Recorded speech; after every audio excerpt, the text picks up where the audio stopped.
तो अब हम लोग नेक्स्ट टॉपिक के रूप में देखते हैं बेटा मैसूर। ठीक है, यहीं से युद्ध करा देंगे मैसूर से ही चल के। जैसे हमने अभी पंजाब आपको बता दिया, पंजाब राज्य, तो मैसूर राज्य की स्थापना का श्रेय किसे दिया जाता है? तो हैदर अली को दिया जाता है। किसको? हैदर अली। हैदर अली जो थे, इन्होंने मैसूर राज्य की स्थापना की। शुरू में एक सैनिक के रूप में भर्ती हुए सेना में, फिर धीरे धीरे ये पूरा मैसूर राज्य इन्होंने ऑक्युपाई कर लिया था। किसने? हैदर अली ने। हैदर अली के ही बेटे थे टीपू सुल्तान। कौन थे? टीपू सुल्तान। ये आपको बहुत अच्छे से ध्यान रखना है, टीपू सुल्तान।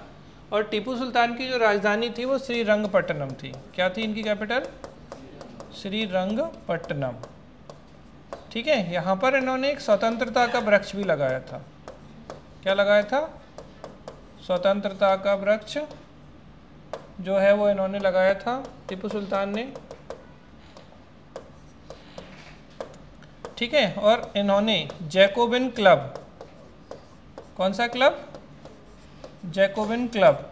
तो ये बेटा जैकोबिन क्लब के सदस्य भी थे। ये सारे जितनी चीज़ें लिखी हैं ये सब पूछी गई हैं। इनकी राजधानी श्रीरंगपट्टनम, स्वतंत्रता का वृक्ष इन्होंने लगवाया था अपने यहाँ, जैकोबिन क्लब के सदस्य थे ये। ठीक है, फ्रांसीसियों के फेवर में रहते थे ये। और दूसरी तरफ ब्रिटिशर्स हैं, तो फ्रांसीसी किनके साथ दे रहे हैं? टीपू सुल्तान का। ठीक है, हैदर अली। तो ये आपको ये ध्यान रखना है। तो जैकोबिन क्लब जो है इन्होंने एस्टेब्लिश किया था, और अपनी सेना भी टीपू सुल्तान ने फ्रांसीसियों की, जिस तरीके से फ्रांस की जो आर्मी थी उसी तरीके से अपनी सेना को प्रशिक्षित भी इन्होंने किया था। ठीक है, मेन यहाँ पर आपको जो ध्यान रखना है वो है आपका क्या? ठीक, 4 युद्ध हैं ये। ठीक, तो इनको आपको ध्यान रखना है। तो आंग्ल और कौन से युद्ध? मैसूर। तो एक हो गए मैसूर, तो एंग्लो मैसूर वॉर। अंग्रेज और मैसूर राज्य के बीच में जो युद्ध होता है ये कहलाता है आपका एंग्लो मैसूर वॉर। ठीक है, तो एंग्लो मैसूर वॉर 4 हुए हैं। सबसे पहले हम ईयर पे बात करें तो 1767 से लेके 69 तक, 1780 से 84, 1790 से 92 और 1799। ये 4 युद्ध जो हैं वो एंग्लो मैसूर वॉर हैं। ठीक है, अच्छे से ध्यान रखिएगा। तो 4 युद्ध होते हैं, और सीधी बात है, एक तरफ अंग्रेज हैं, दूसरी तरफ कौन है? मैसूर के शासक हैं। तो पहले युद्ध में अगर हम बात करें तो एक तरफ हैदर अली होंगे। कौन होंगे? हैदर अली। और अगर हम देखें यहाँ पे, चलो हम अंग्रेज भी बना दें, तो जो अंग्रेजों की तरफ से गवर्नर हुए हैं वो कौन थे? वारेलेस्ट।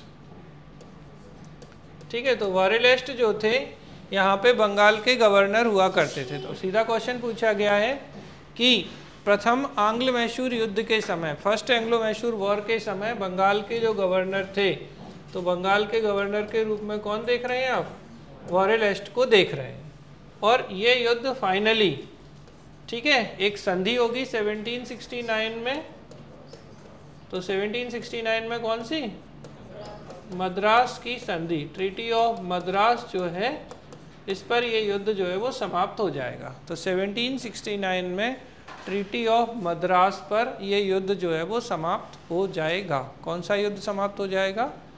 पहला एंग्लो मैसूर वॉर। और ये कैसा था? तो इस युद्ध में अगर हम बात करें तो ये युद्ध में प्रभावी कौन थे? वैसे तो अनिर्णीय थे एक तरीके से, लेकिन यहाँ पर जो प्रभावशाली रहे थे तो वो कौन है? हैदर अली थे। ठीक है, तो फिर क्लियर हो गया। ये तो हो गया आपका पहला युद्ध। इसके बाद दूसरा युद्ध आता है सेकेंड एंग्लो मैसूर वॉर। अब इस युद्ध के दौरान एक तो हैदर अली तो है ही, इसके अलावा बेटा यहाँ पर टीपू सुल्तान भी आ जाएंगे। कौन आ जाएंगे? टीपू सुल्तान आ जाएंगे। तो 1780 से 82 तक कौन रहेंगे? कब से कब तक? 80 से 82 तक हैदर अली रहेंगे। और उसके बाद 1782 से लेके 84 तक कौन युद्ध में? शुरू से ही टीपू सुल्तान भाग ले रहे हैं, लेकिन हैदर अली के बाद में सिर्फ कौन बचेंगे? टीपू सुल्तान बचेंगे, तो ये भाग लेंगे। ठीक है, और इस समय अगर हम देखें तो बंगाल में 80 से 84 के बीच में वॉरेन हेस्टिंग जो है वो क्या है? बंगाल के गवर्नर जनरल हैं। तो वॉरेन हेस्टिंग्स हो जाएंगे यहाँ पे गवर्नर जनरल के रूप में। और ये युद्ध जो है वो किस संधि से, तो ट्रीटी ऑफ मंगलौर की संधि से ये समाप्त हो जाएगा। और ट्रीटी ऑफ मंगलौर कब होगी, 1784 में होगी। तो ये दूसरा युद्ध है जो आपका होता है। इसके बाद तीसरे युद्ध की बात करें तो 1790 से 92। अब निश्चित रूप से कौन बचे हैं, टीपू सुल्तान ही बचे हैं। तो अगले जो 2 युद्ध होने वाले हैं उनमें टीपू सुल्तान ही होंगे, ठीक। और इस युद्ध में जाके टीपू सुल्तान की डेथ हो जाएगी चौथे युद्ध में। तीसरे युद्ध की बात करें तो यहाँ पे अंग्रेजों की तरफ से कौन थे, ठीक है। तो अभी थोड़ी देर पहले ही बताया था मैंने आपको, कॉर्नवालिस थे यहाँ पे गवर्नर जनरल ऑफ बंगाल। और यहाँ पर हम देखें तो ये कौन सी संधि है, तो 1792 में श्री रंगपट्टनम की संधि से ये युद्ध जो है वो समाप्त हो जाएगा।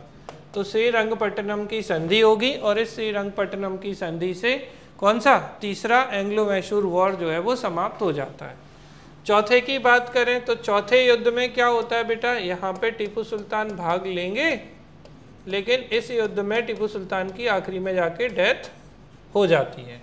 और यहाँ पर कौन है ब्रिटिश गवर्नर जनरल, तो बंगाल के जो गवर्नर जनरल हैं वो बेलेजली हैं। बंगाल टाइगर कहलाना ये अपने आप को पसंद करते हैं। और इस युद्ध में अगर हम ट्रीटी की बात करें तो कोई ट्रीटी होगी क्या, जब कोई बचा ही नहीं है तो संधि किस बात की। और यहाँ पर जाकर ये जो मैसूर राज्य है ये क्या होगा, इसके द्वारा सहायक संधि कर ली जाएगी। कौन सी संधि, सब्सिडियरी अलायंस हो जाएगी। और फाइनली ये सब्सिडियरी अलायंस कर लेगा और इसका जो स्वतंत्र अस्तित्व है वो समाप्त हो जाएगा, ठीक है। यहाँ पे आपको ये ध्यान रखना है।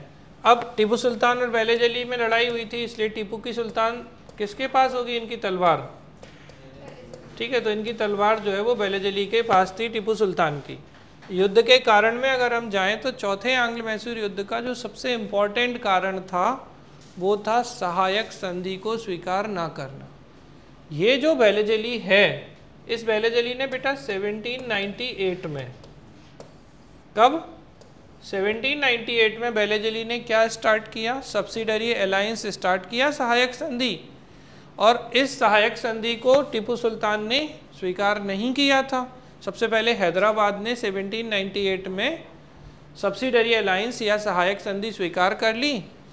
उसके बाद इन्होंने स्वीकार नहीं की तो इनसे युद्ध हुआ और इस युद्ध में टीपू सुल्तान की डेथ हो जाती है। इनकी तलवार जो है वो बेलेजली के पास थी। तो कारण क्या हो गया चौथे आंग्ल मैसूर युद्ध का, सहायक संधि को स्वीकार ना करना। सब्सिडरी अलायंस जो है उन्होंने एक्सेप्ट नहीं की थी और परिणाम में क्या होगा कि टीपू सुल्तान की डेथ हो जाएगी, टीपू सुल्तान की पराजय होगी। और उसके बाद जो मैसूर राज्य बचेगा फिर से बोडियार वंश के एक छोटे से बच्चे को यहाँ शासक बना देंगे ये, और वो शासक बन जाएगा और उनसे ये लोग क्या कर लेंगे, अंग्रेज सहायक संधि कर लेंगे। अब बेसिकली अगर हम बात करें तो हैदराबाद, मैसूर और तंजौर, ये 3 HMT तो याद रख ही लीजिएगा। क्या, हैदराबाद, मैसूर और तंजौर, ये 3 प्रारंभिक राज्य थे जिन्होंने बेलेजली की सहायक संधि या सब्सिडरी अलायंस को स्वीकार किया था। तो सहायक संधि स्वीकार करने वाले पहले राज्य कौन से हैं, हैदराबाद है। तो हैदराबाद कब स्वीकार करेगा, 1798 में, क्योंकि सहायक संधि शुरू ही कब से होती है, 1798 से सब्सिडरी अलायंस शुरू होती है। सब्सिडरी अलायंस में बेटा ये होता था कि जैसे ये बेलेजली कैसे करता था कि अगर जो कमज़ोर राज्य है, वीकर स्टेट जो हैं, वो ब्रिटिशर्स के साथ संधि करते थे और इस संधि में कुछ शर्तें होती थी, जिसके अनुसार क्या होता था, इन्हें एक ब्रिटिश अधिकारी रेजिडेंट के रूप में अपने यहाँ रखना होता था। कहते ये थे कि ये अधिकारी जो है ये किसी भी तरीके का इंटरफेरेंस नहीं करेगा, ठीक है। लेकिन वास्तविक रूप में ऐसा हो नहीं पाता था कि ये कुछ भी इंटरफेरेंस ना करे, ये वास्तविक रूप में बहुत हस्तक्षेप करता था। इसके अलावा ये प्रोविज़न था कि आप कोई भी संधि या समझौता या युद्ध नहीं करेंगे बिना हमारे पूछे, ठीक है। तो जैसे मान लो एक एग्जांपल में हैदराबाद राज्य ले लिया, हैदराबाद राज्य ने बेलेजली के साथ सब्सिडरी अलायंस कर लिया।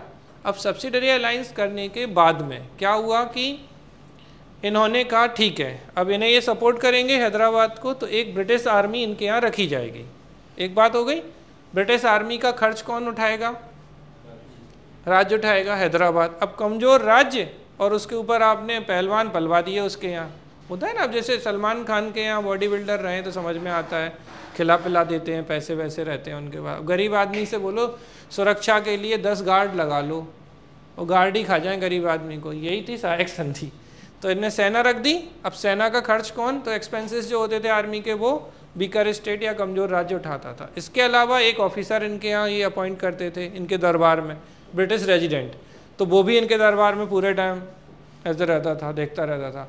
अब कहते तो ये थे कि कोई भी ये पॉलिटिकल इंटरफेरेंस नहीं करेगा, इंटरनल मामलों में कोई भी इंटरफेरेंस नहीं करेगा, मतलब आंतरिक मामलों में और राजनीतिक मामलों में कोई हस्तक्षेप नहीं करेगा, लेकिन वो दिन भर हस्तक्षेप करता था। इसके अलावा एक प्रोविज़न था कि आप किसी से ना तो युद्ध कर सकते हैं बिना पूछे, ना कोई संधि कर सकते हैं। इवन आपके यहाँ अगर कोई आप अपॉइंट भी करना है कोई बाहर के राज्य के किसी व्यक्ति को, तो भी आपको पूछना पड़ेगा। तो ये सब सहायक संधि की शर्तें थी। एक तरीके से देखा जाए तो पूरे तरीके से इस राज्य को ये कमज़ोर कर देते थे, और जब इसकी सेना खा खा के एकदम मोटी ताजी हो जाती थी तो उस राज्य को ये धीरे से ब्रिटिश साम्राज्य में मिला लेते थे। क्योंकि अब बेचारा बोलता था हम पे नहीं है भैया पैसे खिलाने पिलाने के लिए, तुम हमें ही ले लो, हमें ही गोद ले लो, उस तरीके से। तो ये ऐसे करके राज्यों को इसने क्या किया, एक एक करके ऑक्युपाई करना शुरू कर दिया था। किसने? वेलेजली ने। व्यवस्थित रूप में सब्सिडरी अलायंस लागू करने वाला वेलेजली था। हालांकि इससे पहले अवध के साथ भी एक सहायक संधि की गई थी। ठीक है, तो उसको आप अभी छोड़ दीजिए। यहाँ तक क्लियर हो गया। तो हैदराबाद, मैसूर, तंजौर। तो मैसूर ने जब ये सब्सिडरी अलायंस स्वीकार नहीं की थी, उसी के चलते 4th एंग्लो मैसूर वॉर होता है, और इस वॉर में टीपू सुल्तान की हार तथा मृत्यु हो जाती है। ये चीज़ आपको ध्यान रखनी है। तो आपको एक तो याद रखना है कि इनके समय गवर्नर या गवर्नर जनरल कौन होते थे? तो ये तो थे बंगाल के गवर्नर, जबकि वॉरेन हेस्टिंग गवर्नर जनरल थे, कॉर्नवालिस भी गवर्नर जनरल थे, और वेलेजली भी गवर्नर जनरल थे। तो ये कौन थे? गवर्नर जनरल ऑफ बंगाल थे ये। जबकि ये सिर्फ कौन थे? वॉरेन हेस्ट गवर्नर ऑफ बंगाल के रूप में रहे थे। ठीक है। मद्रास की संधि पहले युद्ध में, दूसरे में मंगलौर की संधि, ट्रीटी ऑफ मंगलौर 1784, और ट्रीटी ऑफ श्रीरंगपट्टनम 1792 में हुई थी। और इसके बाद चौथे में कुछ नहीं होगा, डेथ ऑफ टीपू सुल्तान, कोई ट्रीटी नहीं होगी, और मैसूर राज्य को सब्सिडरी अलायंस के अंतर्गत शामिल कर लिया जाएगा 1799 में। तो मैसूर कब हुआ इनके अंडर में आके? तो 1799 में इससे सब्सिडरी अलायंस कर ली जाएगी, और एक कृष्ण, ठीक है ना, बोडियार वंश के एक बालक को यहाँ पर शासक बना के रख देंगे। नाम मात्र का, वास्तविक सत्ता अंग्रेजों के हाथ में आ जाएगी। तो ये है आंग्ल मैसूर वॉर और मैसूर से संबंधित बातें। क्लियर है? आपको समझ में आ गई बात? चलिए आगे चलें। अब हम सबसे महत्वपूर्ण राज्य पे आ जाते हैं, वो है बंगाल। ठीक है। तो अगर आपसे पूछा जाए बेटा सबसे पहले, तो बंगाल जो है वो स्वतंत्र राज्य के रूप में इसकी स्थापना किसने की थी? इंडिपेंडेंट बंगाल, बोलिए। मुर्शीद कुली खां। तो अगर आपसे कभी पूछा जाए कि फाउंडर कौन है, तो फाउंडर जो है बंगाल के वो है मुर्शीद कुली खां। और अगर आप थोड़ा सा इसको हिस्ट्री के पॉइंट ऑफ व्यू से समझिए कि मोहम्मद शाह रंगीला कौन थे?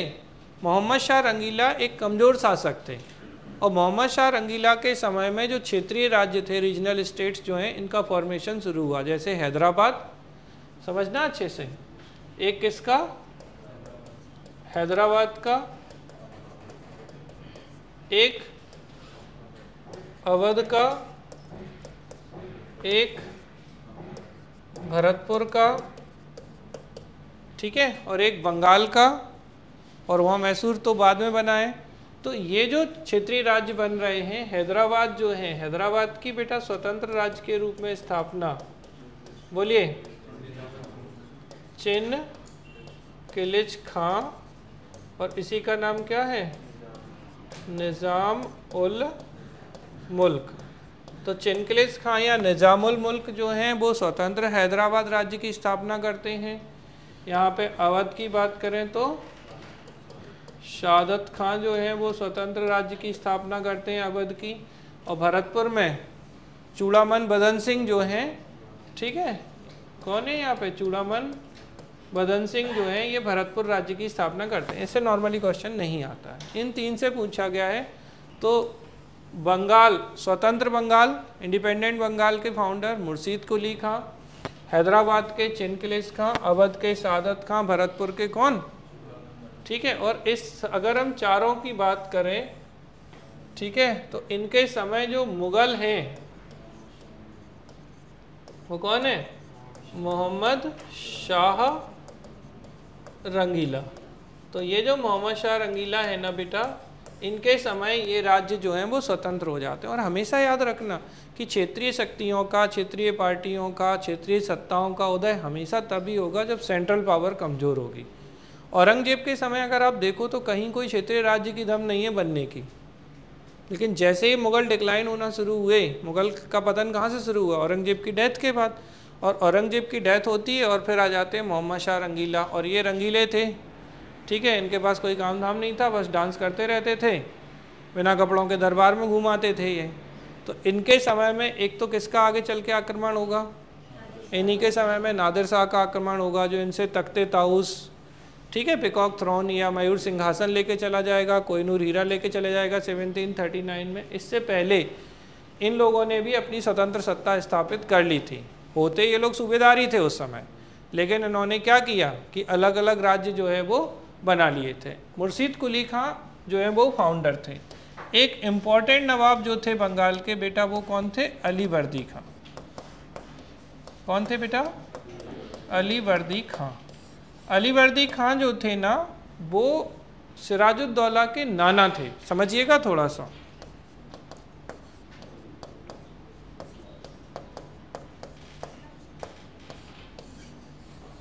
ठीक है, अलीवर्दी खां को एक बेटी थी, कोई बेटा नहीं था। तो अलीवर्दी खां की जो बेटी थी, उनके बेटे कौन थे, सिराजुद्दौला थे। बेसिकली अगर हम कहें तो सिराजुद्दौला नाना थे किसके, सिराजुद्दौला के, सॉरी सिराजुद्दौला नहीं, सिराजुद्दौला के नाना थे अलीवर्दी खां। और अलीवर्दी खां ने ब्रिटिशर्स को, पता है, इनने ब्रिटिशर्स से कोई झगड़ा मोल नहीं लिया। और ये बड़े प्यारे व्यक्ति थे, ये बोलते थे कि अंग्रेज जो है मधुमक्खी हैं, बी है। अब मधुमक्खी हैं तो क्या, मधुमक्खियों से बोलो नहीं, कुछ नहीं कहोगे, छेड़ोगे नहीं तो शहद देंगे, और छेड़ोगे तो काट काट कर मार लेंगे। तो इन्होंने यही स्टेटमेंट दिया था। तो इन्होंने क्या कहा अलीवर्दी खां ने कि ब्रिटिशर्स लाइक बी, तो ब्रिटिशर्स जो है वो मधुमक्खी की तरह हैं, अगर आप इन्हें नहीं छेड़ेंगे तो ये आपको शहद देंगे, और अगर इन्हें आप छेड़ देंगे तो ये काट काट कर आपको मार डालेंगे। ये स्टेटमेंट किसका था, अलीवर्दी खां। तो ऐसा व्यक्ति कोई झगड़ा फसाद नहीं करेगा। तो इनका कोई झगड़ा नहीं हुआ। जब इनकी बेटी के बेटे सिराजुद्दौला आए, अब ये थोड़े इंटेलिजेंट व्यक्ति थे, तो इनका झगड़ा जो है वो शुरू हो जाएगा किसके साथ में, अंग्रेजों के साथ में। और इन्हीं के समय 23 जून 1757 को प्लासी का युद्ध होगा। कौन सा युद्ध होगा बेटा, प्लासी का युद्ध होगा। ठीक है, तो क्लियर हुई बात आपको, सिराजुद्दौला। और सिराजुद्दौला को हटाने के बाद यहाँ मीर जाफ़र नवाब बनेंगे। कौन बनेंगे, मीर जाफ़र, जो इनके सेनापति थे। और मीर जाफ़र के बाद मीर कासिम नवाब बनेंगे, जो इनके दामाद थे मीर जाफ़र के। ठीक है, ये क्या थे, इनके सन इन लॉ या दामाद थे मीर कासिम। ये सबसे इंटेलिजेंट नवाब था बंगाल का, मीर कासिम। और मीर कासिम के बाद में जब इन्हें ये हरा देंगे बक्सर के युद्ध के पहले ही, तो फिर बन जाएंगे मीर जाफ़र। बस यहीं तक आपको याद रखना है, और ज़्यादा कुछ आपको मतलब नहीं है। तो बंगाल में जो कुछ नवाब आपको याद रखने हैं, एक तो बंगाल स्वतंत्र किनके समय हुआ, तो इस समय कौन थे, मोहम्मद शाह रंगीला मुग़ल बादशाह थे, जिनके समय बंगाल जो है वो स्वतंत्र हो गया। और मुर्शीद कुली खां ने स्वतंत्र बंगाल राज्य की स्थापना की थी। ठीक, इनके बीच में भी नवाब आए, लेकिन एग्ज़ाम में नहीं आते, इसलिए मैंने छोड़ दिया कि बहुत ज़्यादा डेटा ना हो। अलीवर्दी खां महत्वपूर्ण नवाब थे बंगाल के। इन्होंने, ठीक है, किससे, बी या मधुमक्खी से तुलना की है ब्रिटिशर्स की। बी समझ गए ना, बी ब्रिटिशर्स। तो मधुमक्खी बोला इन्होंने, काटने के लिए बात की कि नहीं करोगे तो ठीक है ना, शहद देंगे, नहीं तो काट काट के मार देंगे। अलीवर्दी खां की बेटी के बेटे जो थे बेसिकली सिराजुद्दौला थे। अलीवर्दी खां नाना थे सिराजुद्दौला के, ये भी इंटेलिजेंट व्यक्ति थे। और इनके समय में बेटा एक तो होगी ब्लैक होल ट्रेजेडी, काल कोठरी घटना। क्या होगी? Black hole tragedy. बताओ जल्दी से कब हुई? अरे कब हुई? कब 20 जून 1756। तो कालकोठरी घटना जो है, ब्लैक होल ट्रेजेडी, इन्हीं के समय हुई। ऐसा कहा जाता है सिराजुद्दौला के समय कि इन्होंने 146 अंग्रेजों को क्या किया, इनने 146 ब्रिटिशर्स को एक छोटे से कमरे में बंद कर दिया, और अगले दिन जब निकाला तो 23 ही बचे। कितने बचे?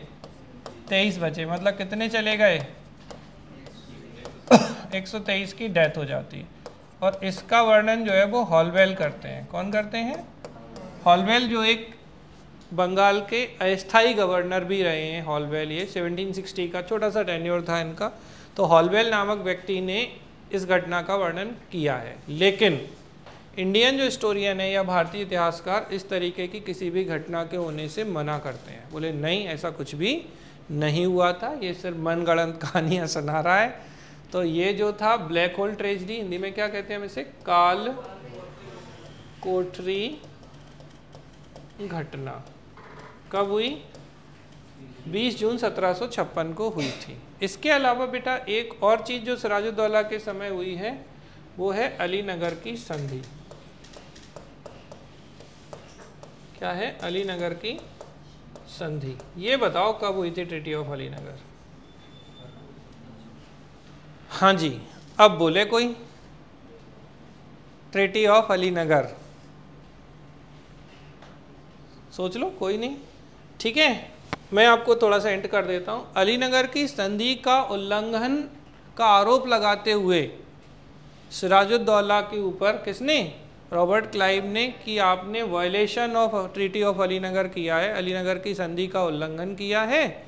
और इसी के आरोप में इन्होंने क्या किया? इनके ऊपर युद्ध करने के लिए प्रेरित किया। और इसी के बाद में होगा है प्लासी का युद्ध। और प्लासी का युद्ध कब होता है? बैटल ऑफ प्लासी 23 जून 1757 को प्लासी का युद्ध होता है। और इस प्लासी के युद्ध में सिराजुद्दौला होते हैं एक तरफ, दूसरी तरफ रॉबर्ट क्लाइव होते हैं। कौन होते हैं बेटा? एक तरफ कौन है? सिराजुद्दौला, और दूसरी तरफ कौन है? आरसी लिख रहा हूँ, रॉबर्ट क्लाइव को। ये क्या है? Battle of Plassey. तो बैटल ऑफ प्लासी जो है ना बेटा, ये कब हुआ? 23 जून, ये डेट याद रखना, 1757 को।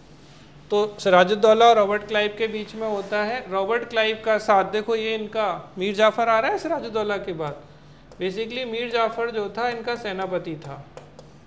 कौन था? Commander in chief of Sirajuddaulah. लेकिन ये धोखेबाज था, इसे बोलते हैं क्लाइव का गीदड़। क्लाइव ने इसे क्या ऑफर किया था कि भैया तुम हमारा युद्ध में साथ दो, तुम्हें हम नवाब बना देंगे। बना दिया नवाब आगे चल के। तो सिराजुद्दौला जो थे इनके सेनापति, सिराजुद्दौला के पास बहुत बड़ी सेना थी, इनके पास बहुत छोटी सेना थी, लेकिन उनकी सेना लड़ी नहीं।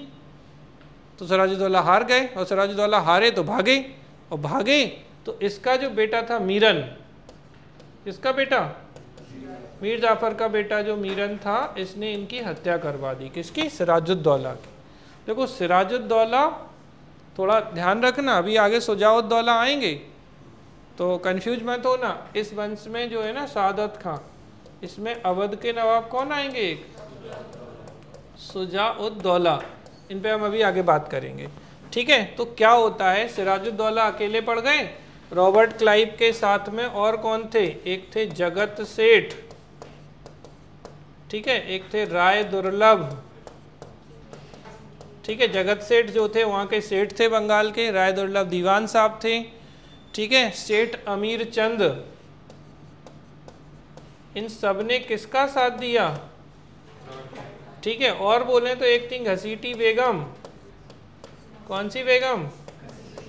घसीटी बेगम, ये घसीटी बेगम जो थी ना इनकी मौसी थी, इन्होंने अपने भतीजे को घसीटवा दिया, तो घसीटी बेगम भी नाराज थी इनसे, या ये कहीं ये सब साजिश वाले लोग थे, षड्यंत्रकारी, इन सब ने मिलकर सिराजुद्दौला को इस युद्ध में हरवा दिया और मरवा दिया। और मारा किसने? तो मीरन ने, मीर जाफर का जो बेटा था, इसने इसकी हत्या कर दी। सिराजुद्दौला का किस्सा खत्म।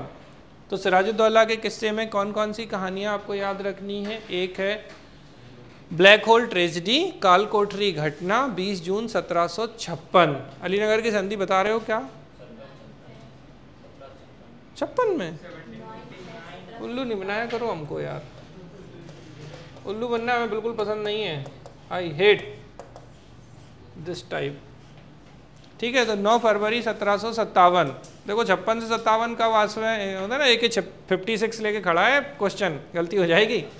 तो 9 फरवरी 1757 को अलीनगर की संधि होती है between Robert Clive and Sirajuddaulah, और इसी संधि का उल्लंघन का आरोप लगाते हुए कौन सा युद्ध शुरू कर देंगे? ये प्लासी का युद्ध शुरू कर देंगे। तो एक डेट आपको याद रखनी है, 9 फेब 1757 ट्रीटी ऑफ अलीनगर, 20 जून 1756।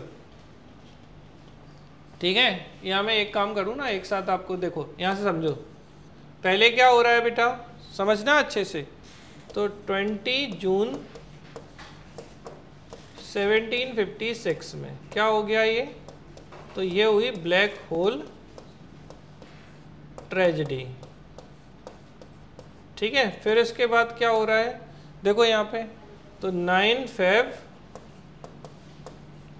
1757 क्या हो रहा है?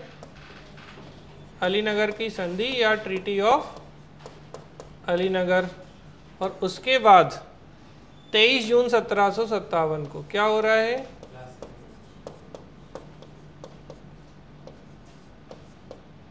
Battle of Plassey. तो आपको क्रम याद रखना है अच्छे से। तो ब्लैक होल ट्रेजेडी, अलीनगर की संधि, ट्रीटी ऑफ अलीनगर, 9 फेब, ठीक है ना, 1757, और 23 जून 1757 में प्लासी का युद्ध। तो जो प्लासी का युद्ध था बेटा, अच्छे से थोड़ा ध्यान रखिएगा, बैटल ऑफ प्लासी 23 जून 1757। कारण अलीनगर की संधि का उल्लंघन, इसके अलावा इसने कहा था आपने कलकत्ता का फोर्टिफिकेशन कर लिया, और भी कुछ चीज़ें थी, अपन बाद में इन पे बात करेंगे, अभी प्रोविजन पे नहीं जाते हैं। इसका उल्लंघन का आरोप लगाते हुए सिराजुद्दौला के विरुद्ध ये आया। और प्लासी कहाँ है? तो प्लासी बेटा बंगाल में है। ठीक है, और यहाँ पे कौन सा जिला है? तो नदिया जिला था, तो नादिया डिस्ट्रिक्ट था ये। प्लासी कहाँ पे है? तो प्लासी बंगाल में है ये जगह, पूछा गया है ये भी। नादिया डिस्ट्रिक्ट है। और नदी की बात करें तो नदी नहीं है नादिया, रिवर कौन सी है? तो यहाँ पे ये भागीरथी नदी के किनारे है। कौन सी नदी? भागीरथी नदी। तो भागीरथी नदी के किनारे प्लासी का युद्ध हुआ था। एक एक चीज़ पूछी गई है तो बिल्कुल दिमाग में अच्छे से रखना, मैं फटाफट रिव्यू कर रहा हूँ। देखो, सबसे पहले बंगाल में स्वतंत्र राज्य की स्थापना जो है वो मुर्शीद कुली खां करते हैं। इस समय बंगाल के नवाब बनते हैं ये, और उस समय मुग़ल बादशाह मोहम्मद शाह रंगीला थे। ठीक है, उसके बाद इम्पॉर्टेंट नवाब में अली वर्दी खां आते हैं जो कि सिराजुद्दौला के नाना थे। और अली वर्दी खां ने अंग्रेज़ों की तुलना मधुमक्खी से नहीं की है, मधुमक्खी से की है। और मधुमक्खियों के बारे में क्या कहा अंग्रेज़ों के बारे में कि अगर आप इन्हें नहीं छेड़ोगे तो ये शहद देंगे, और छेड़ोगे तो काट काट कर मार डालेंगे। इसके बाद क्या होता है कि ये सिराजुद्दौला नवाब बनते हैं, सिराजुद्दौला और अंग्रेज़ों के बीच में विवाद उत्पन्न हो जाता है, और रॉबर्ट क्लाइव आता है। तो यहाँ पे सबसे पहले 20 जून 1756 को, 20 जून 1756 को ब्लैक होल ट्रेजेडी होती है, जिसमें 146 लोगों को एक छोटे से कमरे में बंद कर देते हैं। अगले दिन सिर्फ 23 लोग जिंदा बचते हैं, 123 लोगों की डेथ हो जाती है। इस घटना का वर्णन हॉलवेल ने किया है। हॉलवेल ट्रांजिएंट रूप से अस्थायी गवर्नर भी था 1760 में जाके आगे। हालांकि इंडियन जो इतिहासकार हैं वो इस तरीके की घटनाओं को झूठा बताते हैं। फिर इसके बाद ट्रीटी ऑफ अलीनगर होती है। तो 9 फेब 1757 को किनके बीच? रॉबर्ट क्लाइव और सिराजुद्दौला के बीच अलीनगर की संधि होती है, और इसी के उल्लंघन का आरोप लगाते हुए, ठीक है, प्लासी का युद्ध शुरू हो जाता है। और 23 जून 1757 को प्लासी का युद्ध होता है, जो अंग्रेज़ों की तरफ से रॉबर्ट क्लाइव और सिराजुद्दौला के बीच में होता है। और सिराजुद्दौला का जो साथ दिया था वो मीर जाफ़र ने दिया था, जो इनके सेनापति थे, ठीक है। और इन्हीं ने, मीर जाफ़र के बेटे मीरन ने बाद में सिराजुद्दौला की हत्या भी कर दी थी। जगत सेठ, राय दुर्लभ, अमीर चंद, घसीटी बेगम जो इनकी मौसी थी, इन सब ने रॉबर्ट क्लाइव का साथ दिया और फाइनली ये लोग जीत जाते हैं, ठीक है। और रॉबर्ट क्लाइव यहाँ पे जीत गया और जीतने के बाद इसने सिराजुद्दौला की जगह अब मीर जाफ़र को नवाब बना दिया। लेकिन मीर जाफ़र इसकी डिमांड्स जो थी वो फुलफ़िल नहीं कर पा रहे थे अंग्रेज़ों की, तो बाद में अंग्रेज़ों ने, क्लाइव का गीदड़ कहते थे इसे, इनको भी हटा दिया और इसके बाद इसका दामाद जो है वो मीर कासिम को नवाब बना दिया। ये सबसे ज़्यादा इंटेलिजेंट नवाब था पूरे बंगाल का। इसने अपनी राजधानी शिफ्ट कर ली, इसने फोर्टिफिकेशन कर लिया, इसने भी यूरोपियन स्टाइल में अपनी सेना को संगठित किया। और बाद में फिर क्या होता है, तो फिर यहाँ पे आगे जी किसी को कुछ देखना तो नहीं है, हो गया ना सभी का यहाँ तक। इसके बाद में बेटा क्या होता है कि जब ये मीर कासिम पर हमारी बात आ जाती है, तो मीर कासिम जो थे वो कहाँ के नवाब हैं, ठीक है, ये बंगाल के थे, ठीक है। अब मीर कासिम के विरुद्ध यहाँ पर अंग्रेज जो है वो युद्ध शुरू कर देते हैं। तो ये बंगाल से कहाँ जाते हैं बेटा, तो बंगाल से भागकर ये अवध चले जाते हैं। कहाँ चले जाते हैं, अवध, ठीक है। तो इस स्थिति में देखिए यहाँ फिर से, तो ये जैसे ये बंगाल से मीर कासिम कहाँ गए, अवध भाग जाते हैं, तो बंगाल का नवाब अब कौन बन गया, फिर से मीर जाफ़र जो है वो, क्या लिख दिया मैंने ऐसा, ठीक है, फारसी लिख दिया ऐसा लग रहा है, मीर जाफ़र, चलेगा यार।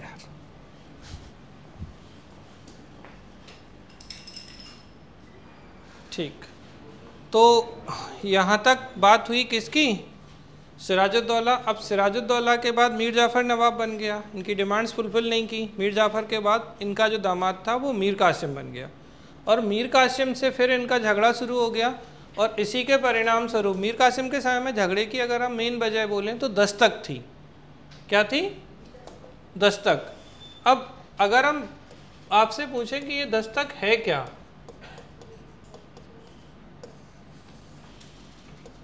ठीक है, तो दस्तक जो है ये था अंग्रेजों को कर मुक्त व्यापार का अधिकार पत्र, tax free trade in Bengal region. तो ब्रिटिशर्स जो थे इनके ऊपर कोई भी चुंगी या कोई टैक्स नहीं लगता था जब ये बंगाल में आते थे या बाहर जाते थे। तो इन्हें एक तरीके से बोले पास मिला हुआ था। तो वो कार्ड अगर ये दिखाते थे और उसके आधार पर इनका कोई भी टैक्स नहीं लगता था, तो टैक्स फ्री जो था ना, समझ रहे हो ना, कि कर मुक्त व्यापार का अधिकार पत्र है कि भाई टैक्स फ्री पास इन्हें मिला हुआ है। अब ये लोग इसका क्या कर रहे थे, मिसयूज कर रहे थे दस्तक का। कौन, अंग्रेज। कैसे मिसयूज कर रहे थे बेटा, कि ये लोग एक काम क्या करते थे कि भैया जैसे मान लो अभिषेक के पास दस्तक है और अभिषेक ने कहा कि आकाश जी आप ले लीजिए, हमें थोड़ा पैसा दे दीजिएगा। इनने भी व्यापार किया आराम से, इनका भी कोई टैक्स नहीं लगा। फिर पता चले कि देवेंद्र को भी दे दिया इनने, फिर आगे चल के बाकी लोगों को भी दे दिया। अब मैं नवाब हूँ यार, मेरा तो नुकसान हो रहा है ना भाई। पास किसका था, आपके लिए था, लेकिन आपने क्या किया, बीच में सेटिंग बिठाई, सबसे थोड़ा थोड़ा पैसा लिया, आपको भी मजे, ये दे ही नहीं रहे हैं टैक्स, और नुकसान किसको।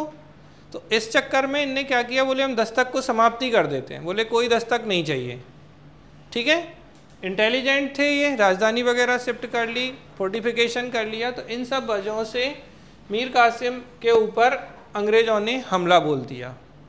और जैसे ही अंग्रेज़ों ने इनके ऊपर हमला बोला, ये बंगाल छोड़कर कहाँ आ गए, ये अवध आ जाते हैं। अब अवध में बेटा, अभी मैंने थोड़ी देर पहले बताया था कि अवध के जो नवाब थे,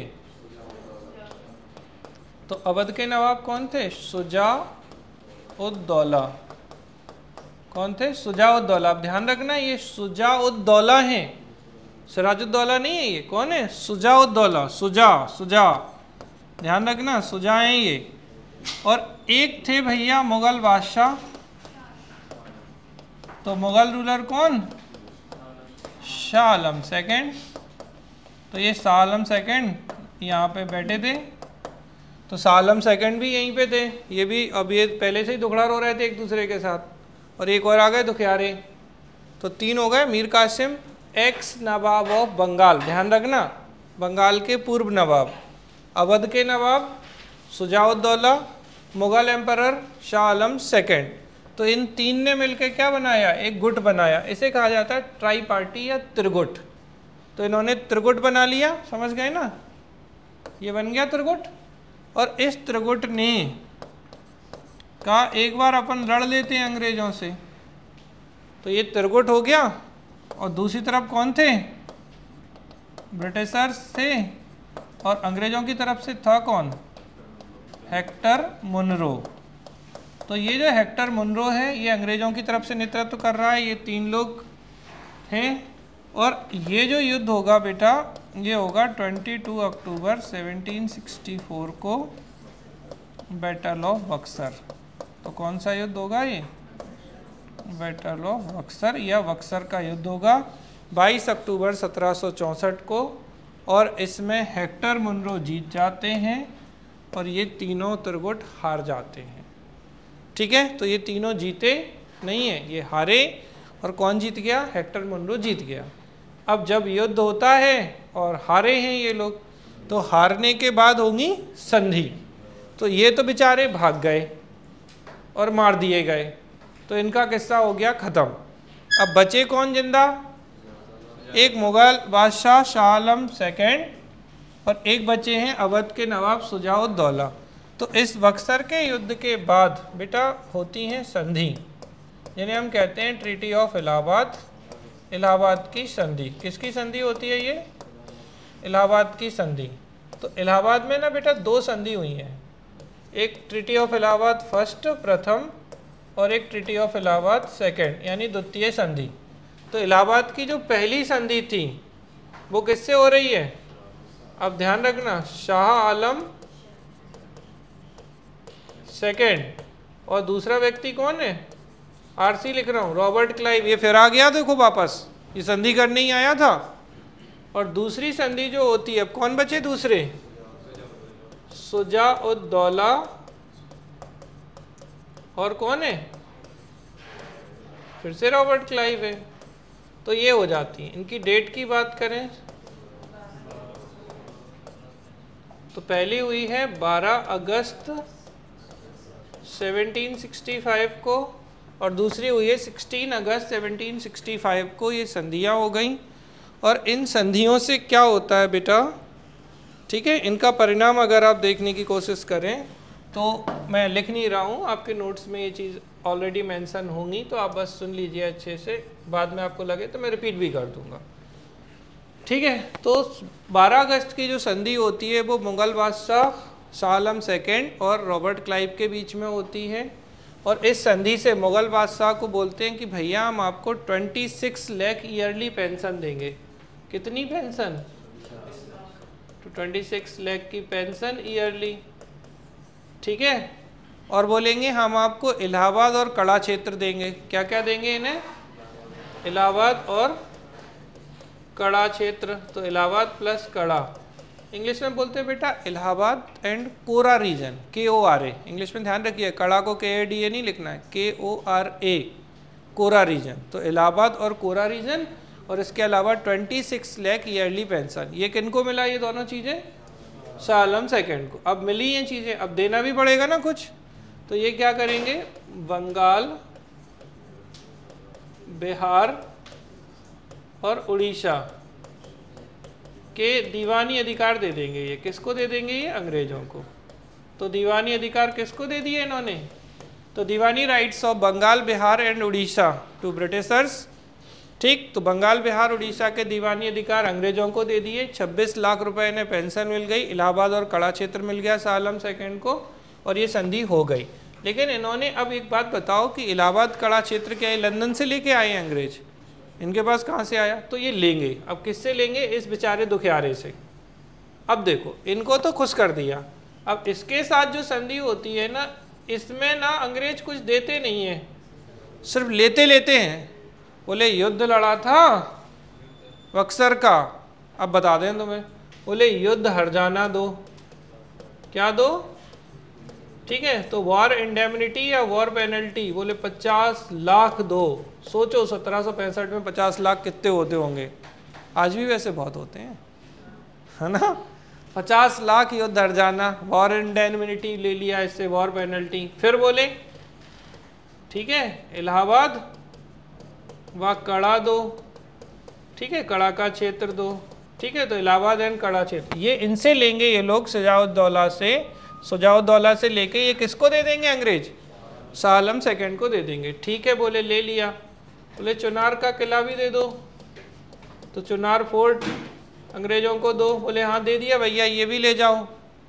इसके अलावा अवध में कर मुक्त व्यापार, क्या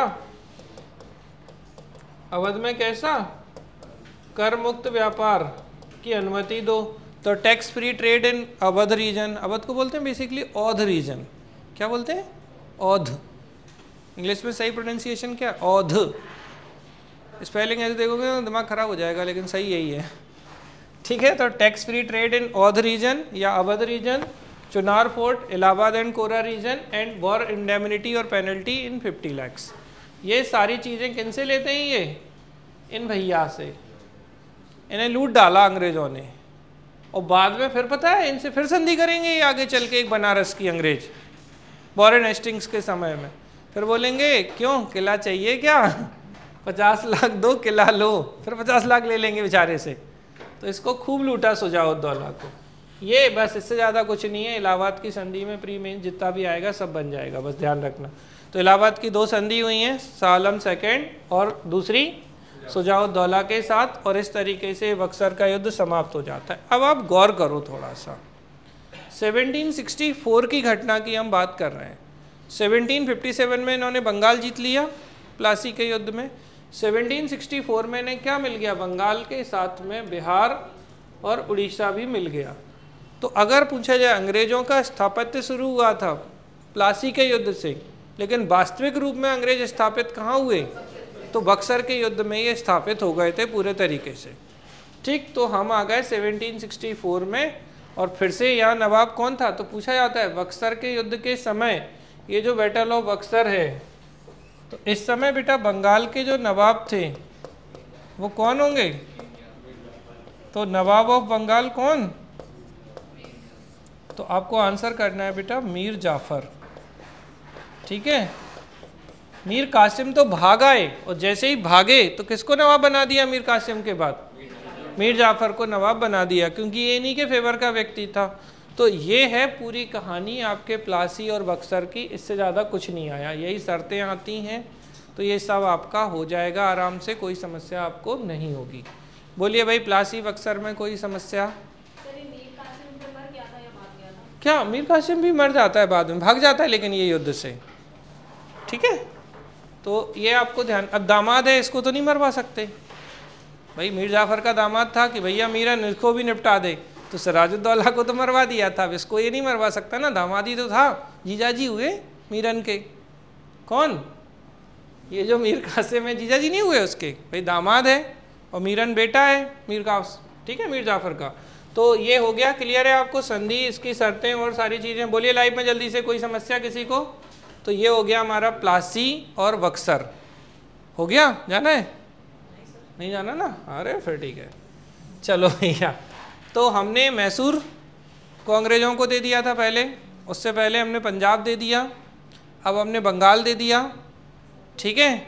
अवध बेचारे लुटे पिटे व्यक्ति हैं, ये यहाँ इनको लूट ही लिया, आगे चल के क्या होगा बताओ, बनारस की संधि कब है,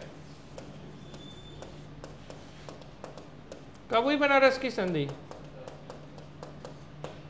ठीक है 1773 में। तो बनारस की संधि होती है, और बनारस की संधि वॉरेन हेस्टिंग्स और किन के बीच होती है, यही है बेचारा दुखी आत्मा शुजाउद्दौला। इसको मारा नहीं, इसको खूब लूटा इनने। मतलब अगर कोई राज्य सबसे ज़्यादा प्रताड़ित हुआ है तो वो अवध है, और इसी अवध को आगे चल के अंग्रेज अभी भी नहीं छोड़ेंगे। फिर जब अंग्रेजों की तरफ से कौन, लॉर्ड हार्डिंग जो आएगा ना, हार्डिंग नहीं सॉरी डलहौजी, सॉरी, तो डलहौजी जो आएगा ना, डलहौजी क्या करेगा 1856 में इसके ऊपर, अवध के ऊपर कुशासन का आरोप लगाएगा। इस समय लेकिन बाजिद अली शाह होंगे नवाब, कौन होंगे, अवध के नवाब बाजिद अली शाह होंगे। इन पे कुशासन का आरोप, मिसरूल का आरोप लगाएगा और उसके बाद इसे हड़प लेगा, ठीक है। और फिर बेगमों को भी सताएंगे ये लोग, मतलब इनके ऊपर पूरे टाइम एक्सप्लॉइटेशन हुआ है अच्छे तरीके से, ठीक है। तो अवध की कहानी आपको समझ में आई। और अवध की स्थापना किसने की थी? शहादत खां ने। तो शहादत खां जो थे अवध राज्य, अवध स्वतंत्र राज्य के रूप में शहादत खां थे। इसमें फिर अगला एक महत्वपूर्ण नवाब शुजाउद्दौला है, और शुजाउद्दौला जो है वो बक्सर के युद्ध में भाग लेंगे। इसके अलावा इनके साथ में इलाहाबाद की द्वितीय संधि होगी, इसके अलावा इनके साथ में बनारस की संधि होगी, और उसके बाद जो वाजिद अली शाह आएंगे, ठीक है। तो वाजिद अली शाह 1856 में अवध के नवाब थे। जब क्या किया गया था, तो बोलिए जल्दी से, लॉर्ड डलहौजी के द्वारा कुशासन या मिसरूल के आरोप में अवध को ऑक्युपाई कर लिया गया था। तो ये पूरी अवध की कहानी है। तो ये अवध हो जाता है, ठीक। क्लियर है? आप लोगों को समझ में आ रही है बात? हैदराबाद के बारे में मैंने आपको बता ही दिया था कि हैदराबाद जो थे इनके नवाब कौन थे? निजामुल मुल्क या चिनकिलिच खां थे। और ये हैदराबाद के नवाब जो है 1739 में कौन सा युद्ध? नादिर शाह के आक्रमण के समय ये भाग लेते हैं, ठीक है। समझ में आ रही है बात? यहाँ तक बताइए आप। हम लोगों ने बंगाल देख लिया, बिहार देख लिया, इसके अलावा अवध देख लिया, पंजाब देख लिया, मैसूर देख लिया। कोई समस्या यहाँ तक किसी को? तो अभी हमने युद्ध कौन कौन से कर लिए, जरा क्रम पूछ लें आप लोगों से। 1757 क्या थी डेट? क्या है ये? तो ये हो गया प्लासी का युद्ध। फिर इसके बाद हमने क्या देख लिया?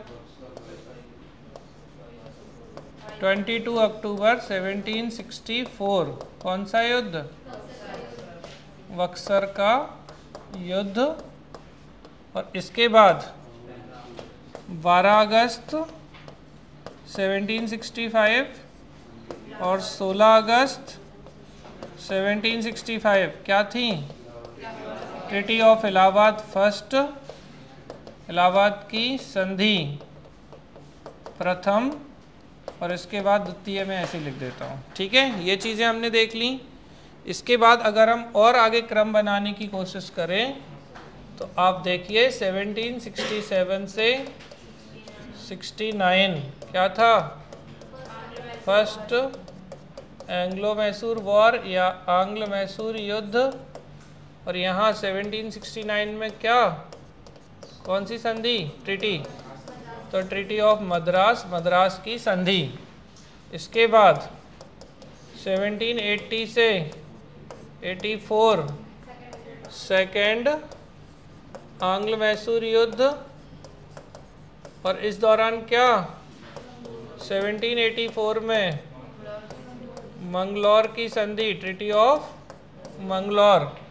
फिर इसके बाद 90 से 92 क्या थर्ड आंग्ल मैसूर युद्ध, तो एंग्लो मैसूर वॉर। और 1792 में क्या श्री रंगपट्टनम की संधि, ठीक है। और इसके बाद 1798 में क्या शुरू हुआ?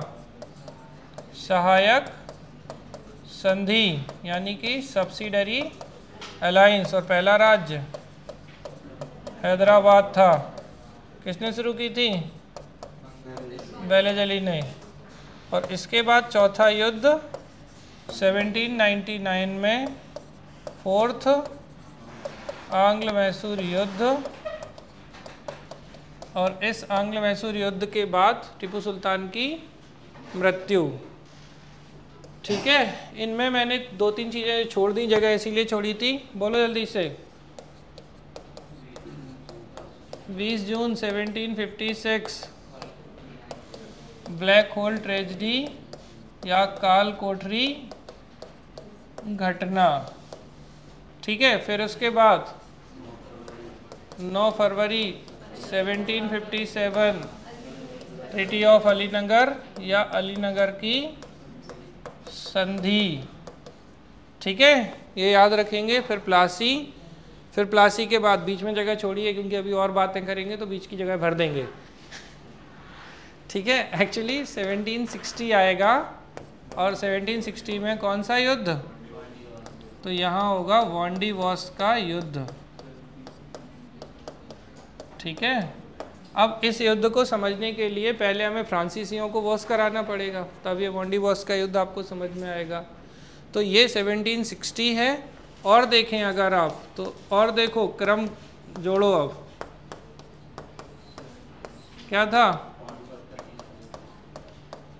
Battle of Panipat third, Ahmad Shah Abdali Maratha, तो 14 जनवरी 1761 पानीपत का तृतीय युद्ध। ये वॉन्डीवॉर्स किन के बीच हो रहा है, अंग्रेज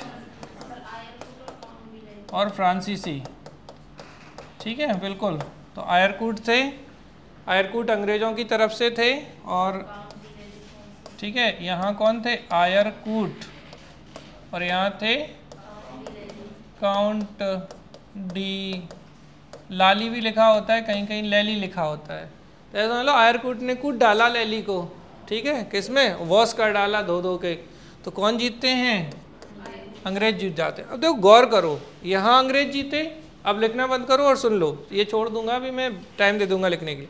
अंग्रेज जीते, प्लासी में बंगाल ऑक्यूपाई कर लिया, फिर वॉन्डीवॉर्स हराया तो फ्रांसीसियों को वॉश कर दिया, फ्रांसीसी शक्ति अब कोई काम की नहीं है भारत में। इसके बाद 14 जनवरी 1761 में मराठा कौन, तो यहाँ कौन था, अहमद शाह अब्दाली ने मराठों को हरा दिया। तो यहाँ पे क्या हुआ, मराठे भी जो हैं वो कमज़ोर हो गए, तो इनसे तो बिना लड़ाई काम चल गया मराठों से। फिर इसके बाद बक्सर में 3 लोगों को निपटा दिया, मुग़ल बादशाह, अवध के नवाब, बंगाल के नवाब मीर कासिम, तो इनको निपटा दिया। इसके बाद संधि कर ली इनसे। आगे चल के 67 से 69, यहाँ चलो लास्ट में जाते हैं, 1799 में मैसूर का किस्सा ख़त्म कर दिया। अब बची कौन सी शक्तियाँ हैं, अब देखो जो शक्तियाँ थी ये तो यहाँ हो गए हैं, तो अभी इनको एक तो हमें किसको धुलवाना है, फ्रांसीसियों को। तो फ्रांसीसियों को धुलवा देते हैं कर्नाटक युद्ध में। किसमें बेटा, कर्नाटक युद्ध, इन्हें हम बोलते हैं कार्नेटिक वॉर्स। कौन से युद्ध, कार्नेटिक वॉर्स। तो बेटा ये 3 हुए हैं, कितने हुए हैं, 3। तो पहली चीज़ तो आपको ये ध्यान रखना है कि कर्नाटक के जो युद्ध थे वो 3 थे, इन्हें उठा के इससे सबसे पहले डाल दो तो सबसे अच्छा क्रम बनता है ये, ठीक है। तो पहला युद्ध हुआ 1746 से 48 तक, ये था पहला कर्नाटक का युद्ध। और इसका कारण क्या था, बोलो, और इसमें संधि कौन सी थी, बोलो, आप कौन बताएगा, एक्स ला सापेल। तो संधि कौन सी है, एक्स ला सापेल की संधि से ये समाप्त हो जाता है। कौन सा युद्ध, पहला कर्नाटक युद्ध। कारण क्या था, ऑस्ट्रियन वॉर ऑफ सक्सेशन। तो ऑस्ट्रिया का उत्तराधिकार का युद्ध जो था उसके कारण ये लड़े थे, ठीक है, ये हो गया। चलो इसमें कुछ खास नहीं है। दूसरा महत्वपूर्ण है, तो 1749 से कब तक, 54 तक, ये था आपका दूसरा कर्नाटक युद्ध। इसमें कारण क्या होगा, बाउंड्री डिस्प्यूट था इनका कर्नाटक से, और इसके अलावा यहाँ पर जो संधि होगी वो कौन सी होगी, तो यहाँ होगी बेटा पांडिचेरी की संधि, ये इम्पॉर्टेंट है। तो पांडिचेरी की संधि कब होगी, 1754 में। तो पांडिचेरी की संधि से ये सेकेंड एंग्लो किसका, ठीक है। तो अगर हम देखें एंग्लो फ्रेंच वॉर कर्नाटक के युद्ध को कह सकते हैं, कर्नाटक युद्ध कह सकते हैं। यहाँ लड़ कौन रहे हैं, अंग्रेज और आंग्ल और फ्रांसीसी, ठीक है। इसके बाद तीसरा आएगा, तो तीसरा कब से आएगा, ठीक है, तो 56 से 63 पक्का। तो ऐसे ये बेसिकली ये था सप्तवर्षीय युद्ध। ये है क्या यहाँ, इसकी डेट यही है 56 से 63, ये तो 7 ईयर वॉर हो गया, सप्तवर्षीय युद्ध, ये नहीं है इसकी डेट, नहीं, थोड़ा और सुधार लो। ठीक है, तो तीसरा कर्नाटक युद्ध जो होगा वो 58 से 63 के बीच में होगा। और यहाँ पर इसी तीसरे युद्ध के दौरान, तो तीसरा युद्ध है क्या, तीसरा कर्नाटक युद्ध 58 से 63 में है, और इसका कारण एक्चुअली 7 ईयर वॉर ही है। ठीक है, यूरोप में जो 7 ईयर वॉर चल रहा था उसके कारण क्या हो जाता है, तो उसके कारण ये तीसरा कर्नाटक वॉर या कर्नाटक का युद्ध शुरू होता है। और इसी के परिणाम स्वरूप आप यहाँ क्या देख रहे हैं, ये देखिए, इस युद्ध के दौरान एक वॉन्डीवॉस का युद्ध होगा तीसरे कर्नाटक युद्ध में, और अंग्रेज जो है वो फ्रांसीसियों को वॉस कर देंगे। तो क्या हो जाएगा, यहाँ पर ये युद्ध समाप्त हो जाएगा। और इसके बाद में लास्टली इस युद्ध के बाद कौन सी संधि, तो ट्रीटी ऑफ पेरिस। और बेटा ट्रीटी जो है ना सब लास्ट में ही हो रही है, मतलब मैं लिख नहीं रहा हूँ, तो 1763 में होगी पेरिस की संधि। पौंडीचेरी की संधि कब होगी, 1754 में होगी। यहाँ पे देखें एक्सला-सेपेल की संधि कब होगी, तो 1748 में होगी। कुछ कुछ जगह 9 मिल जाते हैं, लेकिन आपको बहुत ज़्यादा ऐसे डेट नहीं पूछी गई है।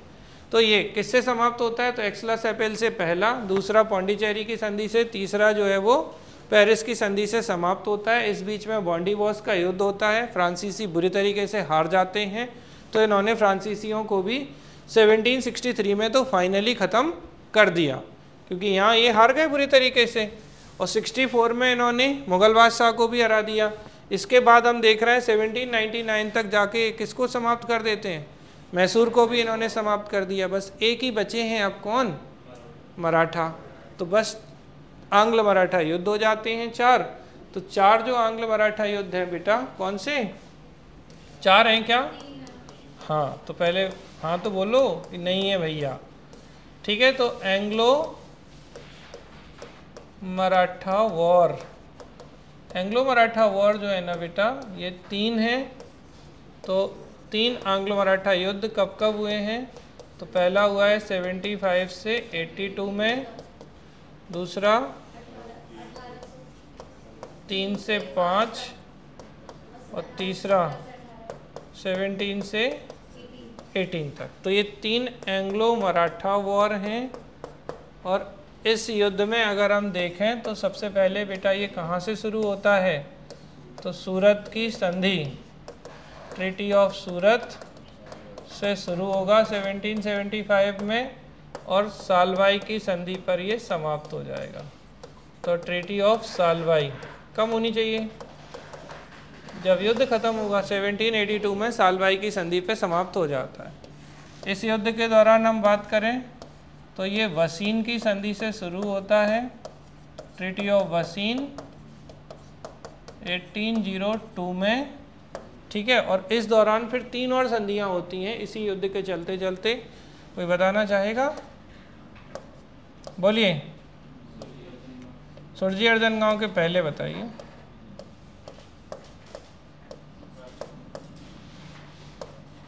सुरजी अर्जन गांव के पहले, ठीक है, देवगांव की संधि, सुरजी अर्जन गांव, और अंतिम है राजपुर घाट या राजघाट की संधि। तो ये दोनों तो बेटा 1803 की हैं, सुरजी अर्जन गांव और देवगांव। देवगांव में भोसले हैं और सुरजी अर्जन गांव में सिंधिया हैं। तो सा से सिंधिया, सा से सुरजी अर्जन गांव, और राजपुर घाट में होलकर हैं। और इससे ये युद्ध जो है वो समाप्त हो जाएगा। लेकिन आपको ध्यान रखना है कि राजपुर घाट की संधि युद्ध कब समाप्त हो रहा है, 1805 में। तो 1805 में ये समाप्त हो जाएगा। और इसके बाद जो तीसरा युद्ध आएगा, ठीक है, 1817 से 18 तक के बीच में, तो इसमें बेटा 1817 में एक होगी ग्वालियर की संधि, ट्रीटी ऑफ ग्वालियर। ठीक है, फिर 1817 में ही एक और होगी, किसकी संधि, ऊना की संधि। और फिर 1818 में होगी मंदसौर की संधि, ट्रीटी ऑफ मंदसौर। और इस तरीके से तीसरा आंग्ल मराठा युद्ध जो है वो समाप्त हो जाएगा। और फाइनली यहाँ पर क्या होगा, 1818 में जो पेशवा है मराठा वो अपना पद जो है पेशवा का पद त्याग देंगे।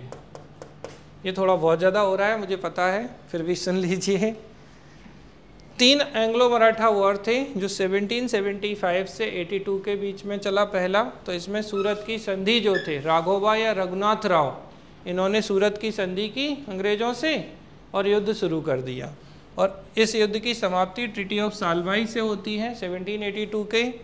ठीक है, तो ये पहले युद्ध की संधियाँ थी। दूसरा युद्ध 1803 से 5 तक था। वसीन की संधि 1802 से ये शुरू होता है और इसके बाद देवगांव की संधि भोंसले से होती है, सुरजी अर्जन गांव की संधि सिंधिया से होती है और राजपुर घाट की संधि होलकर से होती है। और ये तीनों लोग हारते हैं, भोंसले संधि करते हैं, फिर सिंधिया करते हैं और होलकर करने के बाद ये समाप्त हो जाता है। इसके बाद तीसरा आंग्ल मराठा युद्ध आता है 1817 से 18 के बीच में। और इस आंग्ल मराठा युद्ध में बेटा आपको ये ध्यान रखना है, 1817 में ग्वालियर की संधि, पूना की संधि 1817 में ही, और इसके बाद मंदसौर की संधि होती है। अब जल्दी से मुझे बता दो कि यहाँ संधि करने वाले लोग कौन कौन थे। रघु जी भोंसले, बहुत बढ़िया। यहाँ दौलत राव सिंधिया, बहुत बढ़िया। होलकर कौन थे? फर्स्ट यहाँ कौन थे? यशवंत राव होलकर। ठीक है, यहाँ आ जाओ। ग्वालियर की सिंधी में कौन? यहाँ भी अभी दौलत राव ही हैं। ठीक है, पूना में कौन है? पेशवा बाजीराव सेकंड और अंग्रेजों के बीच। मंदसौर में कौन है? क्या है? मल्हार राव होलकर, बोलो, सेकंड। तो मल्हार राव होलकर सेकंड जो हैं इस संधि को करेंगे और इनका किस्सा ख़त्म हो जाएगा। और 1818 में जो पेशवा थे बाजीराव सेकंड, ये अपना पद त्याग देंगे। फिर इनके जो दत्तक पुत्र हैं, एडॉप्टेड चाइल्ड जो हैं, वो पेशवा कौन? 1857 की क्रांति में कौन भाग लेंगे? तो कनेक्ट करो। तो इसके बाद में जो पेशवा आएंगे वो होंगे नाना साहब। तो ये जो नाना साहब हैं, इनकी क्या होगा? इन्हें भेज देंगे बिठूर। कहाँ से? कानपुर से। बिठूर में इनकी पेंशन भी बंद कर देंगे। तो पेंशन बंद होने के कारण ये जो नाना साहब थे, कौन थे? नाना साहब, ये क्या करेंगे? 1857 की क्रांति में कानपुर से भाग लेंगे और इन्हीं के साथ होंगे तात्या टोपे। समझ में आ गई?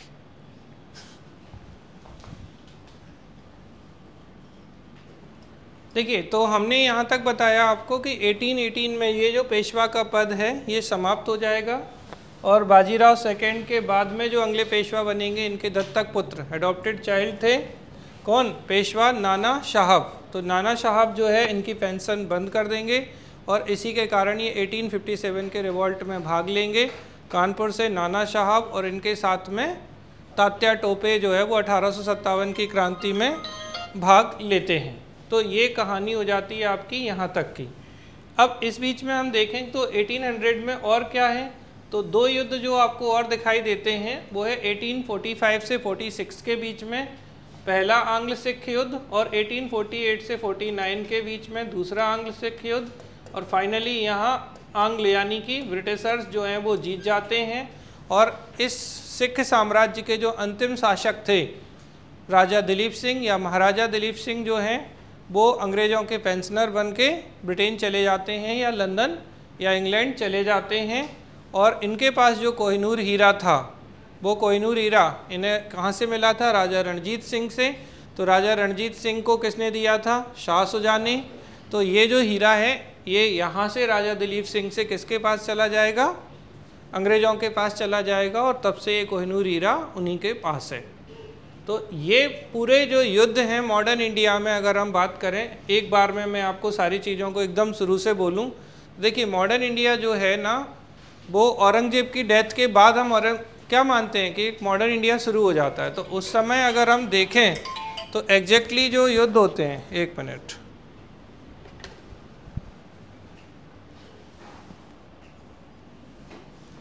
देखिए भाई, तो हमने आपको जो आधुनिक भारत के संपूर्ण युद्धों की अगर हम बात करें तो यहाँ से हम इसको अगर बिल्कुल शुरू से शुरू करें, जैसे एक क्राइटेरिया क्या मानते हैं कि भाई औरंगजेब की डेथ हुई 1707 में और उसके बाद ही आधुनिक भारत व्यवस्थित रूप से शुरू होता है। इस क्रम में जो एक युद्ध है आधुनिक भारत का वो 1739 में मान लो आप, ये क्या है, तो ये है नादिर शाह का आक्रमण। तो इन्वेजन ऑफ नादिर शाह 1739 में हुआ था और इस समय जो मोहम्मद शाह रंगीला थे वो मुग़ल बादशाह थे। कौन थे यहाँ पर? मोहम्मद शाह रंगीला। और ये नादिर शाह का आक्रमण कहलाता है बैटल ऑफ करनाल या करनाल का युद्ध। ठीक है, इस युद्ध में मोहम्मद शाह रंगीला तो गए नहीं लड़ने, इनकी तरफ से जो लोग लड़ने गए थे उनमें एक थे खाने दौरान। कौन थे? खाने दौरान। तो इन्हें तो ऐसे याद रख लो, खाने दौरान युद्ध के दौरान, किस्सा ख़त्म। तो खाने दौरान की हो जाती है डेथ। और ये क्या थे इनके? मीर बख्शी थे। किसके? मुगलों के। और उस समय मीर बख्शी का पद सबसे महत्वपूर्ण होता था, क्योंकि मीर बख्शी कौन होता था? सेनापति होता था एक तरीके से। इसके अलावा अब बताओ मुझे, हैदराबाद की स्थापना किसने की थी? चिनकलेश खां ने। तो एक थे चिनकलेश खां, ठीक है, और अवध के कौन थे संस्थापक? शहादत खां। ठीक है, तो शहादत खां बहुत ही खतरनाक लिखा। तो ये कौन थे? शहादत खां। तो ये जो लोग थे इनने इसमें भाग लिया, खाने दौरान चिनकलेश खां और शहादत खां ने। अब इसमें युद्ध हुआ, करनाल के युद्ध में इनकी तो हो गई डेथ। अब मीर बख्शी पे इन दोनों की नज़र थी कि हमें मीर बख्शी बना ले मुग़ल बादशाह। फिर क्या होता है? चिनकलेश खां ने जैसे तैसे करके संधि कर ली और इसको बंदी बना लिया, शहादत खां को। किसने? हाँ सॉरी, नादिर शाह ने। ठीक है, बंदी बना लिया। चिनकलेश खां ने इनसे संधि कर ली और बात सेटल डाउन हो गई। लेकिन जब ये बंदी बन गया और इसको लगा कि यार इससे चिनकलेश खां से मोहम्मद शाह रंगीला खुश हो जाएंगे कि भैया संधि हो गई, बच गए हम, तो इसने धीरे से क्या बोला शहादत खान ने नादिर शाह को? इतने कम में संधि कर ली, दिल्ली चलो, बड़ा पैसा है भाई दिल्ली में। और ये बदल गया, नादिर शाह बोले नहीं दिल्ली जाएंगे। अब दिल्ली आया, अब इसको पकड़े पकड़े ले जा रहा है दिल्ली।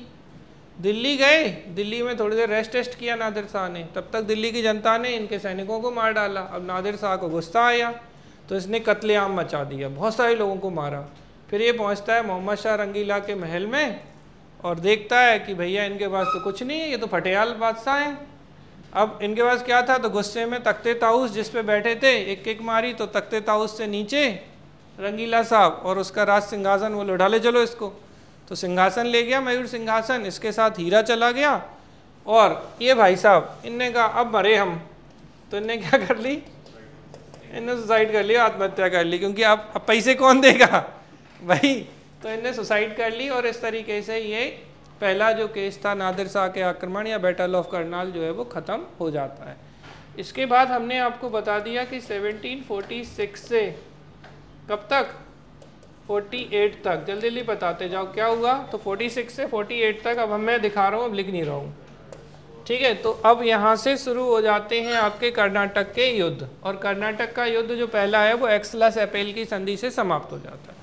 फिर 49 से 54 में दूसरा कर्नाटक युद्ध है जो पौंडीचेरी की संधि से समाप्त हो जाता है। फिर तीसरा 1756 में तो एक्चुअली ये 7 ईयर वॉर था ब्रिटेन का, इसके कारण तीसरा कर्नाटक युद्ध या आंग्र फ्रांसीसी संघर्ष होता है जो 58 से 63 के बीच में था। और इसी युद्ध के दौरान बेटा 1760 में वॉन्डीवॉर्स का युद्ध होता है जिसमें अंग्रेजों की तरफ से आयरकूट काउंट डी लैली को बुरी तरीके से हरा देते हैं और यहाँ फ्रांसीसी हार जाते हैं। और अंतिम रूप से पेरिस की संधि के द्वारा तीसरा कर्नाटक युद्ध जो है वो समाप्त हो जाता है। 1763 में हुई थी पेरिस की संधि। तो हम लोग 1763 तक आ गए। अब थोड़ा सा पीछे अगर हम जाएं तो हमने देखा था 20 जून 1756 को क्या होती है, ब्लैक होल ट्रेजेडी होती है, कालकोठरी घटना।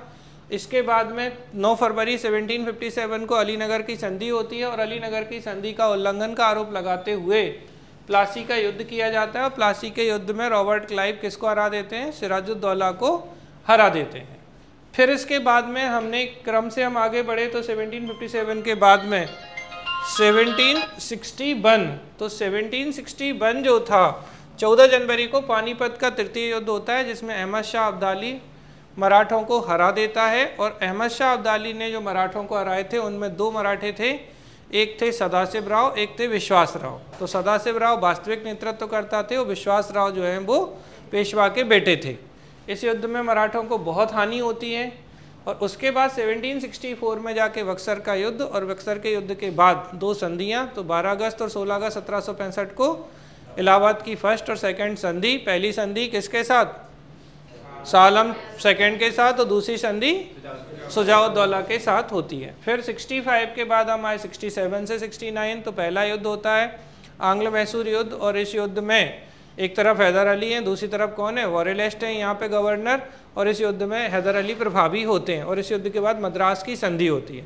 80 से 84 के बीच में दूसरा आंग्ल मैसूर वॉर होता है। इस युद्ध के दौरान पहले शुरू में टीपू सुल्तान ना होके हैदर अली युद्ध में भाग लेते हैं। 82 में इनकी डेथ हो जाती है, फिर टीपू सुल्तान पूरे तरीके से भाग लेते हैं, और मंगलौर की संधि पर 1784 में ये युद्ध जो है वो समाप्त हो जाता है। फिर तीसरा युद्ध आता है 1790 से 92 के बीच में, और 92 में श्रीरंगपट्टनम की संधि होती है, जिसमें टीपू सुल्तान को काफ़ी नुकसान हो जाता है, और इस समय कॉर्नवालिस जो हैं वो रहे हैं। और चौथा युद्ध 1799 में होता है एंग्लो मैसूर वॉर, और इस युद्ध में टीपू सुल्तान की मृत्यु हो जाती है। बेलेजली के पास इनकी तलवार है, और मैसूर जो है वो क्या करता है, सब्सिडरी अलायंस या सहायक संधि स्वीकार कर लेता है।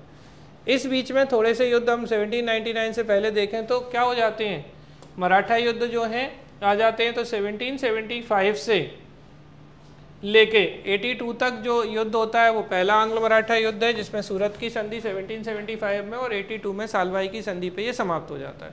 इसके बाद 1803 से लेके 5 के बीच में हम देखते हैं कि वसीन की संधि से शुरू हो रहा है, और लास्ट में राजपुर घाट की संधि जो होलकर, यशवंतराव होलकर जो थे, ये संधि करते हैं, और इस संधि से ये समाप्त हो जाता है। फिर तीसरा आंग्ल मराठा युद्ध आता है 1817 में ग्वालियर की संधि, और उसके बाद पूना की संधि 1817 में पेशवा बाजीराव सेकंड, 1818 में मंदसौर की संधि, और इस तरीके से 1818 में तीसरा आंग्ल मराठा युद्ध समाप्त हो जाता है। और इस युद्ध में अगर हम कहें तो अंग्रेज जो थे यहाँ पे गवर्नर जनरल कौन था, तो गवर्नर जनरल था लॉर्ड हेस्टिंग्स, ठीक है। और इस तरीके से 1818 में पेशवा अपना पद त्याग देंगे, बाजीराव सेकंड, और इनके जो दत्तक पुत्र थे नाना साहब, इनकी पेंशन बंद हो जाएगी आगे चल के, और 1857 की क्रांति में भाग लेंगे।